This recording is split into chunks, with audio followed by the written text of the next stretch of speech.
Bueno, muy buenas noches. Un saludo a los integrantes de la mesa, al mayor, al principal dirigente de Juntos por el Perú y al parlamentario de Moquegua, que está presente, y obviamente a la directora de la escuela, Pilar Roca, que conocemos todos.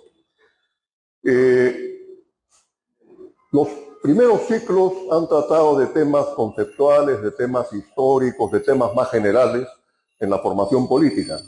Ahora en este cuarto ciclo se entra a un tema más operativo, cómo operar en la transformación. Y uno de los instrumentos más importantes, el instrumento más importante que tiene el Estado para incidir sobre la sociedad es el presupuesto de la República. En el presupuesto de la República hay dos ámbitos que existen en todo presupuesto. Es los ingresos que tienes, de dónde los generas, y el tipo de gastos que decides asignar y hacia dónde los diriges. Entonces hay un origen de ver quién financia tu presupuesto y quiénes son los beneficiarios del gasto, la forma como asignas los recursos de ese presupuesto. Esa idea, que es muy simple, sin embargo, tiene tremendas repercusiones porque estamos hablando de los ingresos de la entidad que tiene la responsabilidad de resolver problemas básicos en la sociedad, que es el Estado. Y de acuerdo a quién paga y cómo paga los impuestos y los ingresos del Estado y cómo se gasta, uno puede saber de qué tipo de Estado estamos hablando. Porque el Estado se financia o con las grandes empresas transnacionales, o con los grandes empresarios, o con los medianos empresarios, o con la mayoría de los trabajadores. Las proporciones dependen. Y de acuerdo a eso uno puede decir, este Estado está transfiriendo ingresos desde los que están en la pirámide de la economía, o los que están en el medio de la economía, o lo paga la totalidad de los peruanos, y proporcionalmente mucho más en relación a los más ricos. Entonces, la forma como el Estado obtiene sus ingresos es un indicador de a quién representa el Estado. Pero también el otro indicador de a quién representa el Estado es cómo se gasta, cuáles son las prioridades del gasto y cómo es que estos ingresos y estos gastos responden a un proyecto o a qué proyecto responden. Y aquí viene un tema que es muy importante previo al presupuesto. En una sociedad bien organizada, el presupuesto tiene que ser la expresión financiera de un plan de la sociedad y no simplemente la expresión financiera de las presiones de los distintos grupos que constituyen la sociedad, sobre todo los más poderosos. Y aquí, en la década del 90, se eliminó el sistema de planificación. Existía el Instituto Nacional de Planificación, que estaba colocado al más alto nivel, directamente asociado al presidente de la República. Había un comité de asesoramiento de la presidencia de la República y había un plan de desarrollo con un instituto nacional que dependía de la presidencia de la República. ¿Qué es lo que se hace en la década del 90? Se desmantela eso para que no haya planificación. Pero siempre se planifica. Lo que pasa es que la planificación en un Instituto Nacional de Planificación depende de una concepción de un proyecto. Y ojalá ese proyecto, y esa es la aspiración nuestra, sea un proyecto nacional para el desarrollo del país.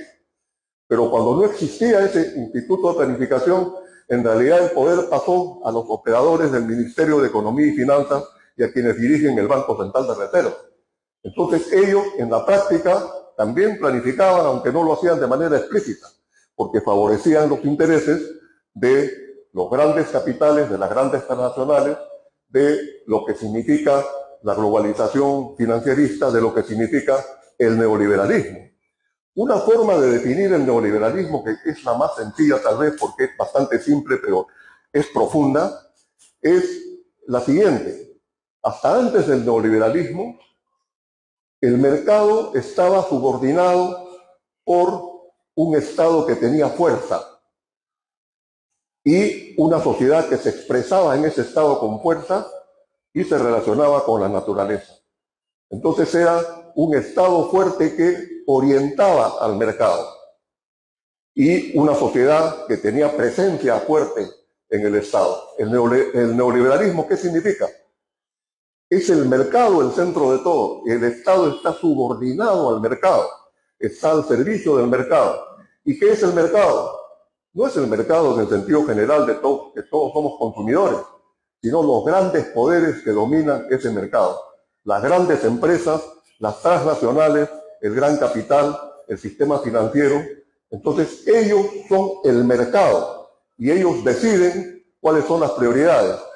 Entonces eso se refleja en la forma como se cobran los impuestos o se exoneran los impuestos o en la forma como se gasta. Entonces, al no tener Instituto Nacional de Planificación, se deja carta libre para que los lobbies y aquellos que piensan neoliberalmente, que son los economistas que están en el MEP y que gobiernan sin que nadie los haya elegido desde 1990 hasta la fecha, ellos deciden cómo se gasta y de dónde se obtienen los ingresos. Ellos decidieron, por ejemplo, poner exoneraciones tributarias a los grandes agroexportadores, que los han tenido por 20 años y ahora les han dado otro plazo más. Exoneraciones tributarias, aparte de que, primero que todo, desmantelaron toda la propiedad pública, vendieron todo el patrimonio acumulado del Estado a precios de huevo. Se calcula que fueron 16.000 millones de dólares, lo que significó la venta de prácticamente todas las empresas públicas. Petroperú, Aeroperú, Minero Perú, en fin. Ese dinero, ¿a dónde fue?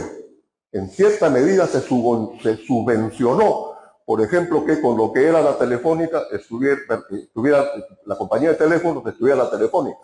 Y así sucesivamente. Porque se vendió el patrimonio acumulado del Estado a precio de huevo, significando una transferencia de recursos a un sector minoritario, ni siquiera nacional, sino transnacional. Entonces eso ya es una acción política deliberada. No está escrito en un plan, pero en la práctica es lo que significa el neoliberalismo. El plan no se tiene que conocer.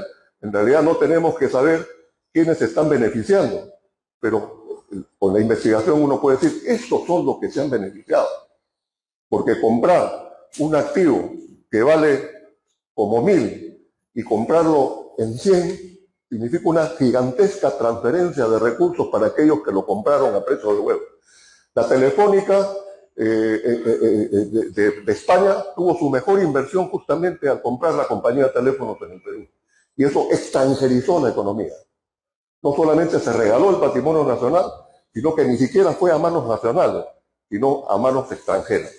Entonces ya vamos viendo que hay la venta de las empresas públicas, que hay exoneraciones tributarias, hay además deudas que no pagan las empresas. La misma Telefónica hasta ahora no ha pagado todas las deudas, la empresa española. Y así sucesivamente hay una deuda acumulada que el Estado no cobra y con maniobras judiciales dilatorias hacen casi imposible o demoran demasiado el cobro. Son miles de millones de soles que están en esa situación.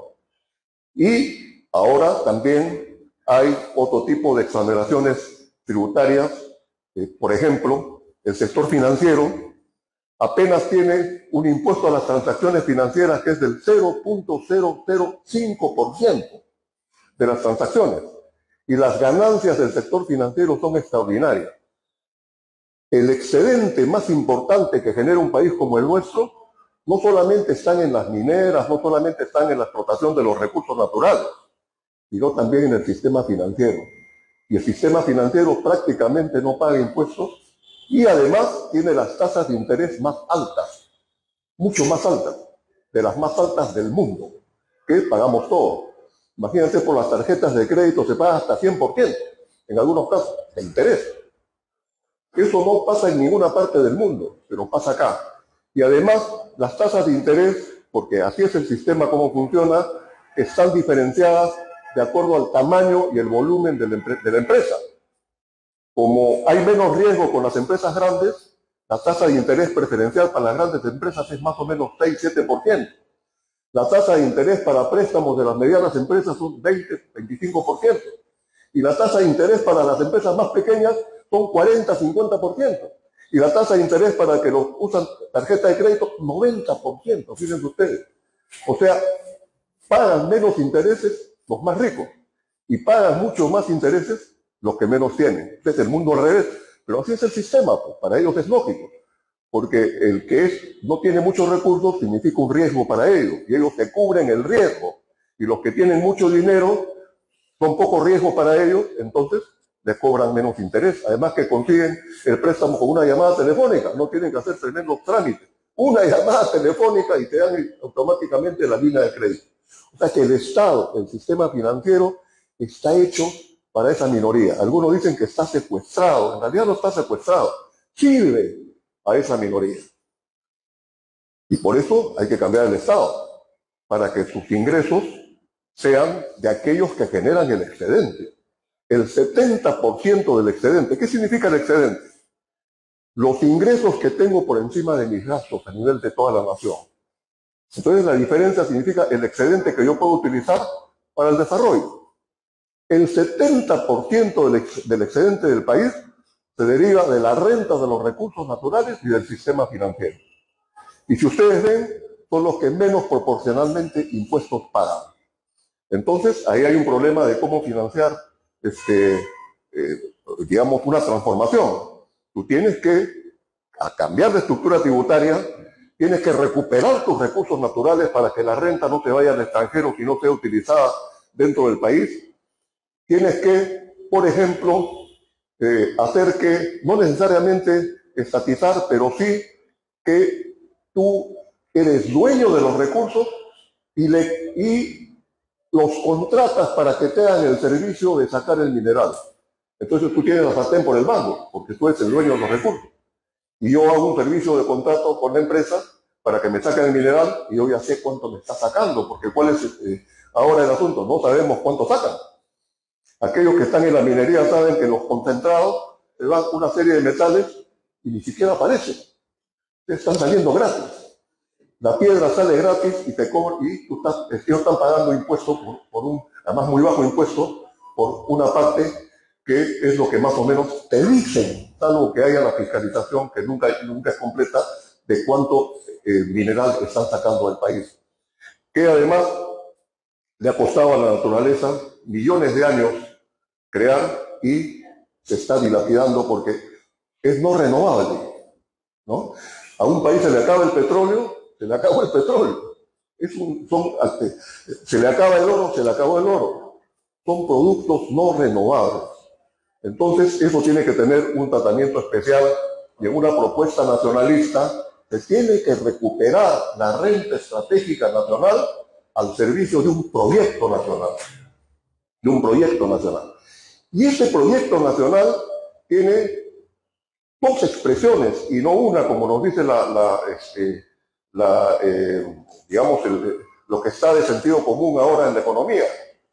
Tiene que reflejar un plan de desarrollo y ese plan de desarrollo tiene que marcar la línea, la orientación del presupuesto de la República. El presupuesto tiene que ser la expresión financiera de un plan. Y acá tenemos un presupuesto y tenemos un plan aquí a 50 años que no significa nada, en realidad que no incide nada. Ese plan se dedica a hacer estudios de cómo sería el Perú de aquí a 50 años, pero no tiene ninguna incidencia en la política económica. ¿Quién maneja la política económica? Los mismos de siempre en el Ministerio de Economía y Finanzas, en el Banco Central de Reserva, que además tienen un presidente que ya sobrepasó, se supone que ya tiene más de 20 años, automáticamente en el Banco Central de Reserva, cuando uno cumple 70 años, pasa a retiro. Acá hubo la excepción, y tiene más de 20 años. Y nadie dice nada. Algunos dicen, no, que tiene que haber renovación, no pueden ser lo mismo, pero ahí nadie dice nada. ¿Por qué? Porque uno de los garantes del modelo es el Banco Central de Reserva. ¿Quién maneja el Banco Central de Reserva? Es el que maneja la cantidad de dinero que existe. Y otros bancos de reserva, además, no solamente se preocupan de la inflación o de la cantidad de dinero, sino del empleo. Esa es una palabra clave que se ha olvidado en la economía convencional. Antes, el objetivo de la política económica era generar empleo. Ahora es mantener los equilibrios macroeconómicos para que no haya inflación. El empleo se olvidó. ¿Y cuál es la fuente más importante del bienestar de las personas? El empleo. Y no cualquier empleo. Un empleo con derechos. O sea, un empleo donde tú tienes tu seguridad social, tienes vacaciones, acumulas tiempo de servicio. Bueno, eso se ha reducido al 20% de la PEA, que es lo que se llama el sector formal. Ese es el empleo remunerado con un mínimo de derechos. El 75-80% de la PEA no tiene derechos, tiene empleo precario, tiene ingresos menores y empleo precario. El sistema no es capaz de dar empleo y nadie plantea que lo principal de un país es generar empleo y empleo productivo. Y eso supone inversión en, digamos, la industria del país, la industrialización. El desarrollo científico-técnico, si no hay desarrollo científico-técnico autónomo, no es posible la industrialización. La tecnología es fundamental. Ahora lo estamos viendo. Quien maneja la inteligencia artificial va a dominar el mundo, ¿no? Porque ahora cada vez más es el conocimiento, la tecnología, la ciencia, la que tiene una repercusión económica cada vez más importante. Y nosotros en eso estamos totalmente subordinados. Tenemos que tener una capacidad de desarrollo científico-técnico, una propuesta industrializadora, una recuperación de los recursos naturales, del excedente generado por los recursos naturales, para una propuesta de desarrollo que sea parte de un proyecto nacional y que haya una nueva clase dirigente, una clase nacional popular que emerge, que se convierta en clase dirigente de ese proyecto nacional. Y ese proyecto nacional se tiene que expresar jurídicamente en una nueva constitución. Y esa sociedad emergente que está construyendo la nación no está representada por el Estado, porque el Estado actual no representa a la nación, representa a esa minoría que tiene todo el poder. Entonces, el Estado tiene que ser transformado, porque la nación ya está surgiendo desde abajo, pero el Estado no la representa. El Estado tiene que ser entonces un Estado nacional popular. Ese bloque nacional popular que está emergiendo tiene que transformar el Estado, tiene que crear una nueva república con un proyecto nacional popular. Proyecto nacional popular. Porque podría, en teoría, aunque es muy difícil dentro del capitalismo, un proyecto nacional no popular. Es un proyecto nacional popular que se expresa en una constitución y que se expresa en un plan de desarrollo y que se expresa en un presupuesto que le cobre a los más ricos y que distribuya en derechos, en salud, en educación, a la mayoría del país. Disculpen por la extensión, he tratado de ser lo más simple, pues es un tema bastante complejo, pero les agradezco la atención.